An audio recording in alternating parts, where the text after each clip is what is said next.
Welcome to Xylem learning. Anatomies ആണ്. അപ്പൊ നമുക്ക് ബേസിക് ആയിട്ട് കുറച്ച് സയൻസ് പഠിക്കാം അല്ലെ. അപ്പൊ നമുക്ക് എല്ലാവർക്കും അറിയാം, ഇത്തവണത്തെ 6ാം ക്ലാസ് എന്ന് പറയുന്നത് വളരെ സ്പെഷ്യാലിറ്റീസ് നിറഞ്ഞതാണ്. മെയിൻ ആയിട്ടുള്ള കാര്യം നമ്മുടെ സിലബസ് മാറിയിട്ടുണ്ട്. അപ്പൊ എനിവേ നമ്മുടെ 6ാം ക്ലാസ്സിന്റെ ബേസിക് സയൻസിന്റെ അല്ലെങ്കിൽ ഈ പുതിയ പാഠപുസ്തകത്തിന്റെ സെക്കൻഡ് ചാപ്റ്ററിലെ വളരെ പ്രധാനപ്പെട്ട കുറച്ച് കാര്യങ്ങളുമായിട്ടാണ് ഇന്ന് മിസ് വന്നിരിക്കുന്നത്. നമ്മുടെ സെക്കൻഡ് യൂണിറ്റ് എന്ന് പറയുന്നത് കാന്തിക ലോകത്തെ അത്ഭുതം എന്ന് പറയുന്ന ഒരു ചാപ്റ്റർ ആണ്. അപ്പൊ ഇതിനകത്ത് നമ്മൾ കൂടുതലായിട്ടും ഡിസ്കസ് ചെയ്യുന്നത് കാന്തങ്ങളെ പറ്റിയാണ്, മാഗ്നറ്റ്സിനെ പറ്റിയാണ്, അവയുടെ സ്പെഷ്യാലിറ്റീസ്, അവയുടെ ക്യാരക്ടറിസ്റ്റിക്സ്, അതുപോലെ വിവിധ തരത്തിലുള്ള മാഗ്നറ്റ്സ്, അങ്ങനെയുള്ള കുറച്ച് ബേസിക് ആയിട്ടുള്ള ഐറ്റംസ്. അപ്പൊ ഈ ഒരു ചാപ്റ്റർ നിങ്ങൾ പഠിച്ചു തുടങ്ങുമ്പോൾ നിങ്ങൾ ഏറ്റവും ആദ്യം ഡിസ്കസ് ചെയ്യുന്ന ഒരു പ്രധാനപ്പെട്ട ഒരു ഭാഗമാണ് magnetic substance, non magnetic substance, അതായത് കാന്തിക വസ്തുക്കളും അകാന്തിക വസ്തുക്കളും. അപ്പൊ എന്താണ് അവ, അല്ലെങ്കിൽ എങ്ങനെ നമുക്ക് ഈ കൊടുത്തിരിക്കുന്ന വസ്തുക്കളിൽ നിന്നും ഏതൊക്കെയാണ് കാന്തിക വസ്തുക്കൾ, ഏതൊക്കെയാണ് അകാന്തിക വസ്തുക്കൾ എന്ന് നമുക്ക് ഐഡന്റിഫൈ ചെയ്യാൻ പറ്റും. അതാണ് നമ്മൾ ഏറ്റവും ആദ്യം ഡിസ്കസ് ചെയ്യാൻ പോകുന്നത്. പിന്നെ അങ്ങോട്ടേക്ക് ബേസിക് ആയിട്ടുള്ള കുറച്ച് കാര്യങ്ങൾ കൂടി നമ്മൾ പറയും. അപ്പൊ എല്ലാവരും എന്ത് ചെയ്യുക, ഈ ഒരു വീഡിയോ മുഴുവനായിട്ട് കാണാൻ വേണ്ടി ശ്രമിക്കുക. ജസ്റ്റ് ഇഷ്ടപ്പെട്ട ലൈക്ക് ചെയ്യുക കേട്ടോ.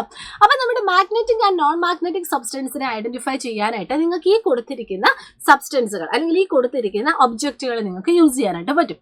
ഇവിടെ നിങ്ങൾക്ക് ആരെയൊക്കെ കാണാനായിട്ട് പറ്റുന്നത്, കോയിൻ ഉണ്ട്, eraser, lollipop, nail, plastic spoon, paper clip. ഈ കൊടുത്തിരിക്കുന്ന എല്ലാ വസ്തുക്കളെയും കാന്തം അട്രാക്ട് ചെയ്യില്ല. ഇതിൽ ചില വസ്തുക്കളെ മാത്രമേ കാന്തം അട്രാക്ട് ചെയ്യുള്ളൂ. ഏതൊക്കെ വസ്തുക്കളെയാണ് ഇവിടെ കാന്തം അട്രാക്ട് ചെയ്യുന്നത്? കോയിൻ കാന്തം അട്രാക്ട് ചെയ്യുന്നുണ്ട്. അതുപോലെ തന്നെ എന്താണ്, നെയില് മാഗ്നറ്റ് അട്രാക്ട് ചെയ്യുന്നുണ്ട്. പേപ്പർ ക്ലിപ്പ് അതിനെ എന്താണ്, മാഗ്നറ്റ് അട്രാക്ട് ചെയ്യുന്നുണ്ട്, അല്ലെങ്കിൽ നമ്മൾ ജം ക്ലിപ്പ് എന്ന് നമ്മൾ പറയും. അപ്പൊ ഈ കൊടുത്തിരിക്കുന്ന ഒബ്ജക്റ്റുകളെ നമ്മൾ കൺസിഡർ ചെയ്താൽ അതിൽ ചില ഒബ്ജക്റ്റുകളെ മാത്രമാണ് കാന്തം അട്രാക്ട് ചെയ്യുന്നത്. സോ ഈ കാന്തം അല്ലെങ്കിൽ കാന്തം ആകർഷിക്കുന്ന ഒബ്ജക്റ്റുകളെ നമ്മൾ വിളിക്കുന്ന പേരാണ് മാഗ്നറ്റിക് സബ്സ്റ്റൻസ് അല്ലെങ്കിൽ കാന്തിക വസ്തുക്കൾ എന്ന് പറയുന്നത്. ഇനി സെയിം ടൈം നിങ്ങൾ ഇങ്ങോട്ട് നോക്കിക്കേ, ഇവിടെ നിങ്ങൾക്ക് ഇറേസർ കാണാനായിട്ട് പറ്റും, പ്ലാസ്റ്റിക് സ്പൂൺ കാണാനായിട്ട് പറ്റും, ലോലിപോപ്പ് കാണാനായിട്ട് പറ്റും. ഇവയൊന്നും നമ്മുടെ കാന്തം ആകർഷിക്കത്തില്ല. ഇവയെ ഒന്നും, ഈ കൊടുത്തിരിക്കുന്ന ഒബ്ജക്റ്റുകളെ ഒന്നും നമ്മുടെ മാഗ്നറ്റ് അട്രാക്ട് ചെയ്യില്ല. സോ കാന്തം അല്ലെങ്കിൽ മാഗ്നറ്റ് അട്രാക്ട് ചെയ്യാത്ത വസ്തുക്കളെ നമ്മൾ എന്താ വിളിക്കുന്നത്? അകാന്തിക വസ്തുക്കൾ അല്ലെങ്കിൽ നോൺ മാഗ്നറ്റിക് സബ്സ്റ്റൻസ് എന്ന് പറയും. അപ്പൊ സിമ്പിൾ ആയിട്ട് കാന്തം അട്രാക്ട് ചെയ്യുന്ന വസ്തുക്കളെയാണ് നമ്മൾ മാഗ്നറ്റിക് സബ്സ്റ്റൻസ് അല്ലെങ്കിൽ നമ്മുടെ കാന്തിക വസ്തുക്കളിൽ നിന്നും കാന്തം അട്രാക്ട് ചെയ്യാത്ത വസ്തുക്കളെയാണ് നമ്മൾ നോൺ മാഗ്നറ്റിക് സബ്സ്റ്റൻസ് അല്ലെങ്കിൽ അകാന്തിക വസ്തുക്കൾ എന്ന് പറയുന്നത്. ഇനി ഈ ഓരോ കാന്തത്തിന്റെയും ചില സ്പെഷ്യാലിറ്റീസ് ആണ് നമ്മൾ നോക്കുന്നത്. ഇപ്പൊ ഒരു കാന്തം അടുത്തോട്ട് അല്ലെങ്കിൽ ഒരു കാന്തം നിങ്ങൾ ജസ്റ്റ് ഒരു പ്രതലത്തിൽ അല്ലെങ്കിൽ ഒരു സർഫസിൽ വെക്കാം. എന്നിട്ട് അതിന്റെ ചുറ്റും അല്ലെങ്കിൽ അതിന്റെ മുകളിലോട്ട് കുറച്ച് പേപ്പർ ക്ലിപ്സ് അല്ലെങ്കിൽ കുറച്ച് മൊട്ടുസൂചി നിങ്ങൾ ആഡ് ചെയ്യാം. അങ്ങനെ മൊട്ടുസൂചി ആഡ് ചെയ്യുമ്പോൾ ആ കൊടുത്തിരിക്കുന്ന കാന്തത്തിന്റെ ഏത് ഭാഗത്തായിരിക്കും നല്ല കൂടുതലായിട്ടും നമ്മുടെ മൊട്ടുസൂചി അട്രാക്ട് ചെയ്യുന്നത്? ഏത് ഭാഗത്തായിരിക്കും? അതിന്റെ എൻഡ് ഭാഗത്തായിരിക്കും. അതിനുവേണ്ടി നിങ്ങൾ ഈ ഒരു ഫിഗർ നിങ്ങളുടെ മനസ്സിലേക്ക് കൊണ്ടുവന്നാൽ മതി. ഇവിടെ നിങ്ങൾക്ക് 2 മാഗ്നറ്റ് കാണാൻ പറ്റും. ഏതൊക്കെയാ? ഒന്ന് നമ്മുടെ ബാർ മാഗ്നറ്റും, 2 നമ്മുടെ യു ഷേപ്ഡ് മാഗ്നറ്റും. ഓക്കെ, ഈ 2 മാഗ്നറ്റിന്റെ അടുത്തേക്ക് ഞാൻ എന്ത് കൊണ്ടുവന്നു? ജേം ക്ലിപ്സ് കൊണ്ടുവന്നു. അങ്ങനെ കൊണ്ടുവന്ന സമയത്ത് ബാർ മാഗ്നറ്റിന്റെ ഈ 2 ധ്രുവങ്ങളിലാണ് അതിന്റെ ആകർഷണം കൂടുതലായിട്ട് കാണാൻ പറ്റുന്നത്. അതുപോലെ തന്നെ നമ്മുടെ യു മാഗ്നറ്റിന്റെയും ഈ 2 ധ്രുവങ്ങളിലാണ് അതിന്റെ ആകർഷണം കൂടുതലായിട്ട് കാണാൻ പറ്റുന്നത്. വേണമെങ്കിൽ നിങ്ങൾ എന്ത് ചെയ്യുക, സിമ്പിൾ ആയിട്ട് കുറച്ച് അയൺ ഫില്ലിംഗ് എടുക്കാം, ഇരുമ്പ് പൊടി എടുക്കാം. ആ ഇരുമ്പ് പൊടി ആ ഒരു പേപ്പറിൽ ഇങ്ങനെ പരത്തി വെക്കാം. എന്നിട്ട് അതിന്റെ മുകളിലേക്കും ഇതുപോലെ വിവിധ തരത്തിലുള്ള മാഗ്നറ്റ് കൊണ്ടുവന്നാലും ആ മാഗ്നറ്റിന്റെയും ധ്രുവങ്ങളിൽ അല്ലെങ്കിൽ ആ മാഗ്നറ്റിന്റെ എൻഡ് ഭാഗത്തായിരിക്കും കൂടുതൽ ഫോഴ്സ് ഓഫ് അട്രാക്ഷൻ ഉള്ളതായിട്ട് നമുക്ക് കാണാൻ പറ്റുക. സോ ഇതിൽ നിന്ന് നമ്മൾ മനസ്സിലാക്കിയ കാര്യം എന്താണ്? ഓരോ കാന്തത്തിന്റെയും എൻഡ് ഭാഗം അല്ലെങ്കിൽ ഓരോ കാന്തത്തിന്റെയും പോൾസ് എന്ന് നമ്മൾ പറയും. ആ ഒരു ധ്രുവങ്ങളിലായിരിക്കും മാഗ്നറ്റിക് ഫോഴ്സ് ഓഫ് അട്രാക്ഷൻ ഏറ്റവും കൂടുതലുള്ളത്.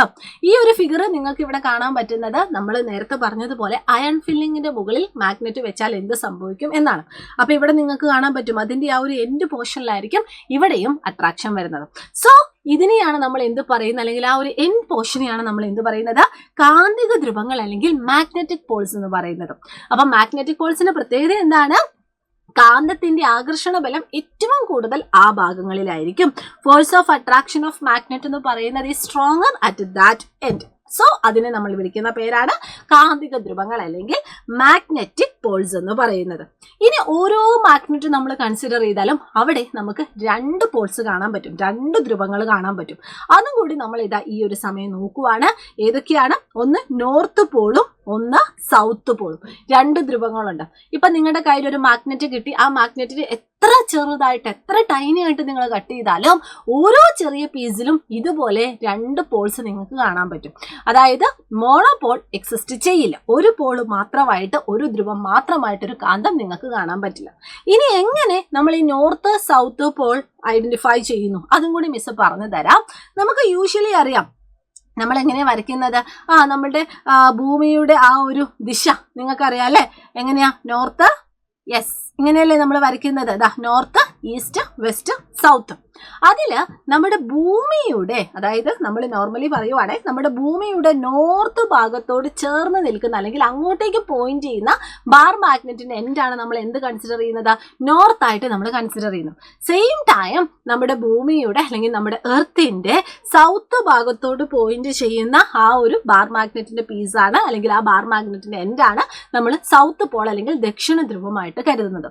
അപ്പൊ നിങ്ങൾ ഇങ്ങനെ ആലോചിച്ചാൽ മതി, ഒരു ബാർ മാഗ്നറ്റിന്റെ നോർത്ത് പോളും സൗത്ത് പോളും അല്ലെങ്കിൽ അതിന്റെ ഉത്തര ധ്രുവവും ദക്ഷിണ ധ്രുവവും നമുക്ക് എങ്ങനെ കണ്ടുപിടിക്കാനായിട്ട് പറ്റും? ഉത്തര ധ്രുവം അല്ലെങ്കിൽ നോർത്ത് പോൾ എന്ന് പറയുന്നത് നമ്മുടെ ഭൂമിയുടെ നോർത്തിനോട് നോക്കിയിരിക്കുന്നതായിരിക്കും അല്ലെങ്കിൽ നോർത്തിനോട് പോയിന്റ് ചെയ്യുന്നതായിരിക്കും. അതുപോലെ ബാർ മാഗ്നറ്റിന്റെ സൗത്ത് പോൾ അല്ലെങ്കിൽ ദക്ഷിണ ധ്രുവം എന്ന് പറയുന്നത് നമ്മുടെ ഭൂമിയുടെ ദിശ വെച്ചാൽ അതിന്റെ സൗത്ത് ഡയറക്ഷനോട് പോയിന്റ് ഔട്ട് ചെയ്യുന്നതായിരിക്കും.